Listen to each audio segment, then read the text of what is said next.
Kasus ini awalnya kelihatan biasa aja. Rumah tangga yang dari luar tampak utuh, rapi, bahkan bisa dibilang sempurna. Tapi tahun 2011 semuanya pecah. Waktu seorang pengacara di Meridian, Idaho ditemukan tewas. Dan yang bikin makin janggal, hari kematiannya bertepatan dengan momen di mana dia lagi terlibat hubungan diam-diam dengan wanita lain. Wanita itu, Candy. Candy dan suaminya, Robert, sudah menikah hampir 19 tahun. Punya 2 anak perempuan yang mulai gede. Dari luar, mereka kelihatan harmonis. Masih sering kelihatan mesra, masih suka tampil bareng, seolah nggak ada yang salah. Tapi biasanya, yang kelihatan rapi itu justru yang paling banyak disimpan. Mereka pindah dari California ke Meridian, kota kecil yang tenang. Robert kerja di bidang IT di kantor sheriff, hidupnya cukup stabil. Sementara Candy kerja sebagai paralegal di Boise. Sampai akhirnya, September 2010, semuanya mulai bergeser. Candy kehilangan pekerjaannya. Alasan resminya karena firma tempat dia kerja lagi bermasalah secara finansial. Tapi dari situ, rutinitasnya berubah. Dia mulai sering di rumah, pikirannya kemana-mana, dan hubungan dengan Robert makin dingin. Obrolan jadi hambar. Sentuhan mulai jarang. Bahkan untuk sekadar duduk bareng tanpa canggung aja rasanya susah. Di saat yang sama, Candy dikenalin ke seorang pengacara muda, Michael. Usianya sekitar 30 tahun. Penampilannya bersih, rapi, dan cara dia ngomong itu beda. Lebih hangat, lebih hadir. Tipe orang yang kalau ngomong bikin lawan bicaranya ngerasa diperhatiin penuh. Padahal dia juga sudah punya istri, Ashley, dan 4 anak di rumah. Awalnya hubungan mereka profesional. Candy jadi asisten langsung, sering satu ruangan, sering lembur bareng. Tapi dari yang awalnya cuma urusan kerja, pelan-pelan berubah arah. Tatapan yang awalnya biasa, mulai terasa beda. Obrolan yang awalnya soal kerjaan, mulai masuk ke hal pribadi. Dan yang paling bahaya, jarak di antara mereka makin tipis.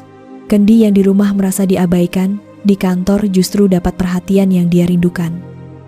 Cara Michael mendekat, suara yang diturunkan pelan saat mereka berdua saja, sampai momen-momen kecil di mana tangan mereka tanpa sengaja saling bersentuhan, semuanya pelan-pelan ngerusak batas yang seharusnya ada. Ada rasa tegang tiap kali mereka terlalu dekat. Napas yang kadang terasa lebih berat dari biasanya. Dan bukannya menjauh, mereka justru seperti menikmati situasi itu. Sampai akhirnya, batas itu benar-benar dilewati. Bukan sesuatu yang meledak tiba-tiba, tapi lebih ke arah dibiarkan terjadi. Dari sering cari alasan buat berdua, sampai momen di mana mereka berhenti berpura-pura profesional. Yang awalnya cuma sekilas, berubah jadi kebiasaan. Pertemuan-pertemuan itu makin sering. Kantor yang sepi setelah jam kerja, pintu yang ditutup lebih rapat dari biasanya, dan suasana yang perlahan berubah jadi lebih intim. Ada ketakutan ketahuan, tapi justru itu yang bikin semuanya terasa lebih dalam, lebih nekat. Candy tahu ini salah. Michael juga tahu. Tapi mereka tetap jalan terus. Dan dari hubungan yang diam-diam itu, perlahan semuanya mulai keluar jalur, bukan cuma soal perselingkuhan.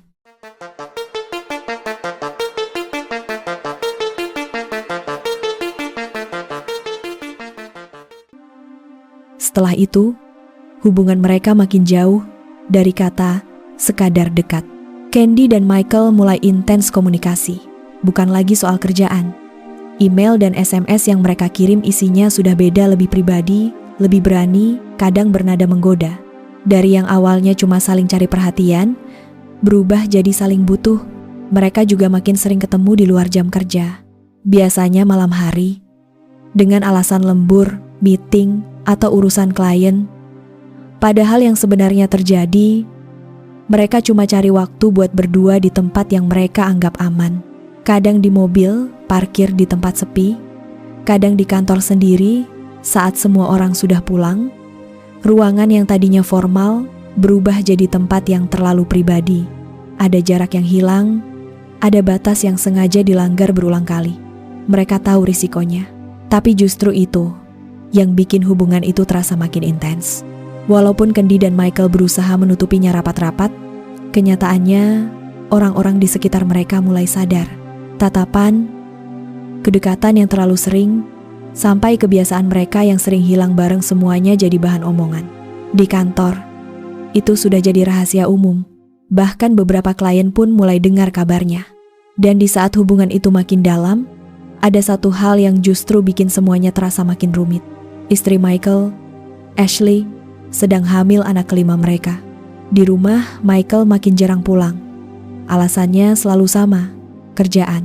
Tapi anak-anaknya mulai bertanya, kenapa ayahnya sering gak ada? Kenapa selalu sibuk? Ashley pun mulai ngerasain ada yang beda. Perasaannya gak tenang. Sejak Candy mulai kerja di kantor suaminya, ada sesuatu yang gak bisa dia jelaskan tapi terus mengganggu pikirannya. Kecurigaannya pelan-pelan mengarah ke satu nama, Candy. Apalagi setelah dia melahirkan anak kelima mereka, tiba-tiba Candy mengirim hadiah. Bukan cuma untuk bayinya, tapi juga untuk Ashley sendiri. Sekilas terlihat baik, tapi buat Ashley, itu terasa aneh. Seolah ada maksud lain di balik perhatian itu. Dia mulai mikir, jangan-jangan ini bukan sekedar basa-basi. Jangan-jangan Candy melakukan itu supaya Michael makin dekat, makin terikat. Ashley sempat beberapa kali mencoba membahas Candy dengan suaminya. Tapi setiap kali ditanya, Michael selalu membantah. Jawabannya selalu sama, gak ada apa-apa. Dan anehnya, Ashley tetap berusaha percaya. Dia mencoba berpikir positif. Dalam pikirannya, kecil kemungkinan suaminya akan berselingkuh dengan wanita yang lebih tua. Kegelisahan Ashley makin lama makin gak bisa dia tahan sendiri. Sikap Michael berubah jauh. Bukan cuma soal jarang pulang, tapi juga cara dia memperlakukan keluarga. Perhatian ke Ashley berkurang. Anak-anak juga mulai terasa diabaikan. Rumah yang dulu hangat, sekarang terasa dingin. Akhirnya Ashley memutuskan untuk cari bantuan. Dia datang ke konselor pernikahan, berharap masih ada yang bisa diselamatkan. Jadwal sudah ditentukan. Tapi di hari itu, Michael gak datang. Dari situ, Ashley mulai benar-benar ngerasa ada yang gak beres. Tapi anehnya, dia tetap bertahan. Masih berharap ini cuma fase, masih percaya semuanya bisa diperbaiki. Dia bahkan mencoba cara lain. Suatu malam, Ashley menyiapkan makan malam khusus. Dia masak banyak, merapikan rumah, berdandan, bahkan anak-anaknya juga dipakaikan baju rapi. Mereka semua nunggu, berharap malam itu bisa jadi momen buat memperbaiki keadaan. Tapi lagi-lagi, Michael gak datang. Anak-anaknya satu persatu ketiduran di sofa, kelelahan karena nunggu terlalu lama. Makanan yang tadinya hangat, pelan-pelan jadi dingin.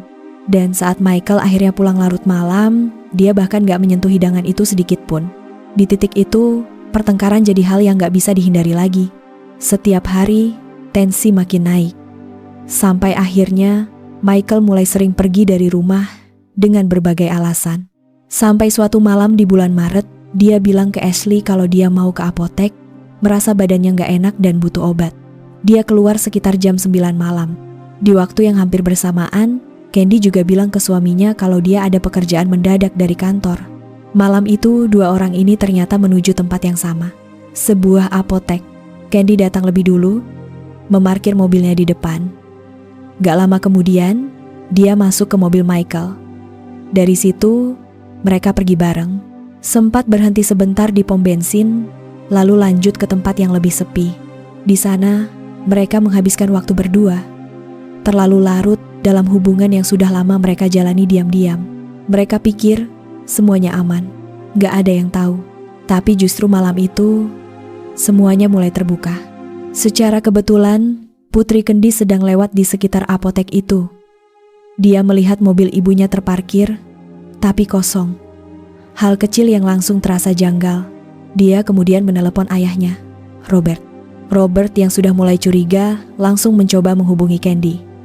Saat ditelepon, Candy akhirnya mengaku kalau dia memang sedang bersama Michael.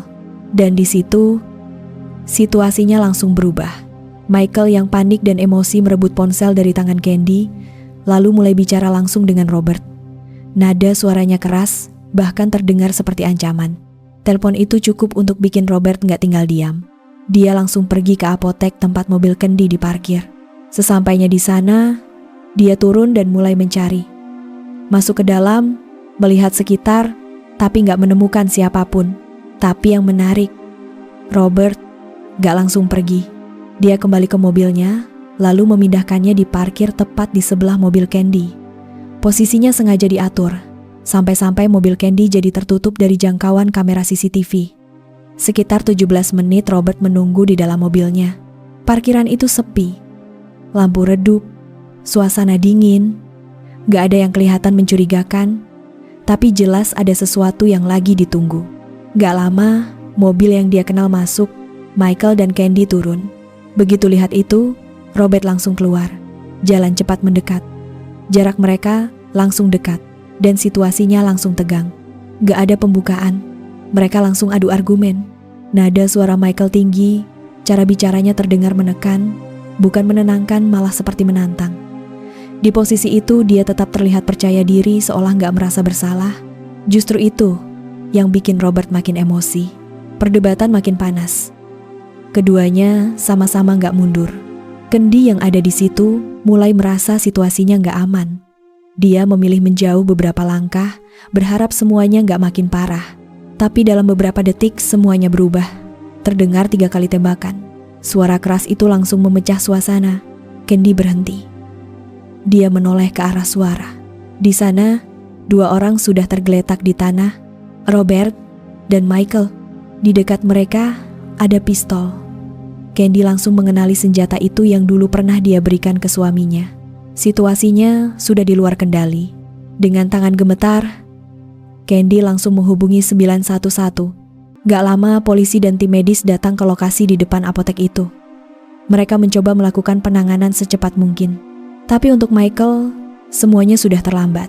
Saat tim paramedis datang, situasi di lokasi sudah kacau. Michael dinyatakan meninggal di tempat. Sementara Robert masih hidup, meski mengalami luka tembak.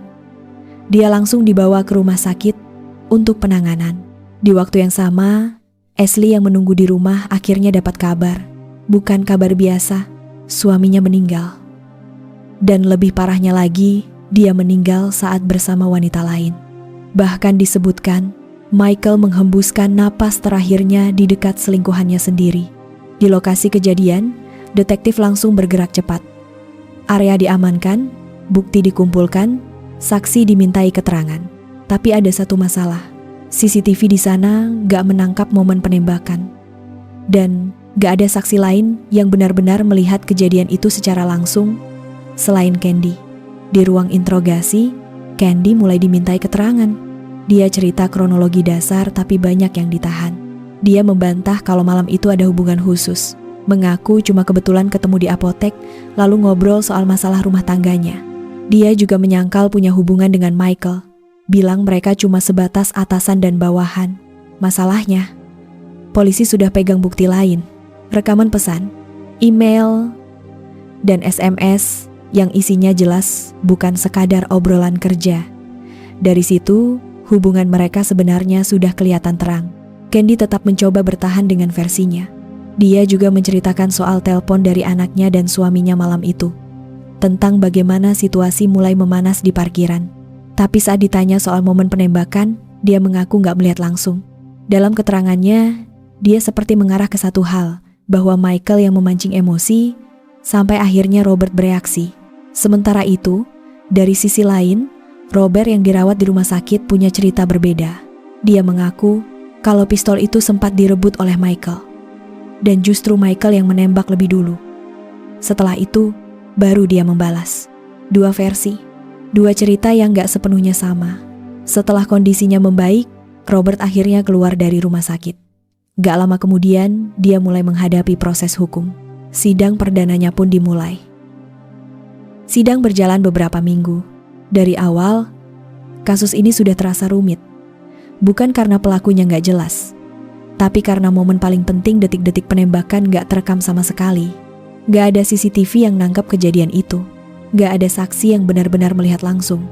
Bahkan Candy yang ada di lokasi pun mengaku gak melihat momen saat peluru dilepaskan. Akhirnya, persidangan banyak bergantung pada cerita dan bukti tidak langsung. Yang cukup memberatkan Robert, salah satunya adalah fakta bahwa dia datang ke lokasi dengan membawa catatan email.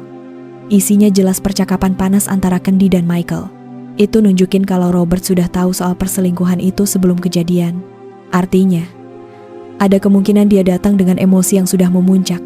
Ditambah lagi, pistol yang dipakai adalah miliknya sendiri, hadiah dari Candy.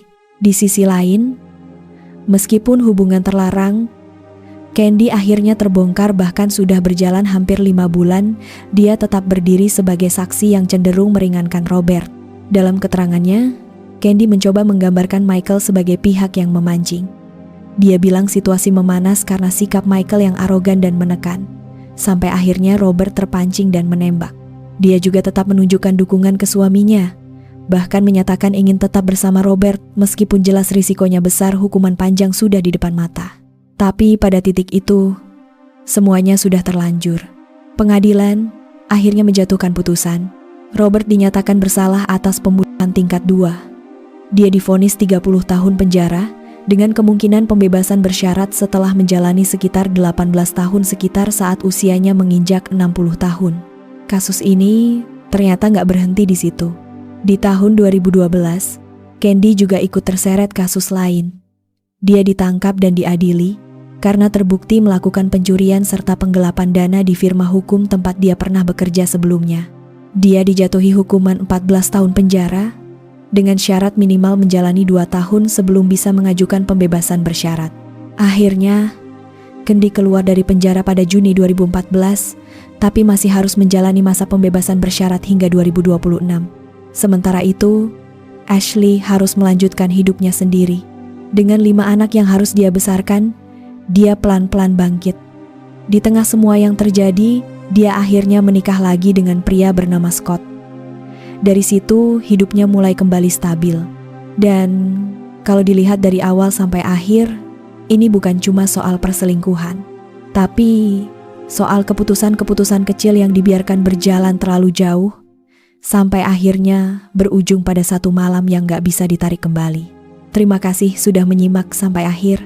Jangan lupa like, dan sampai ketemu di kisah berikutnya di True or Not Story.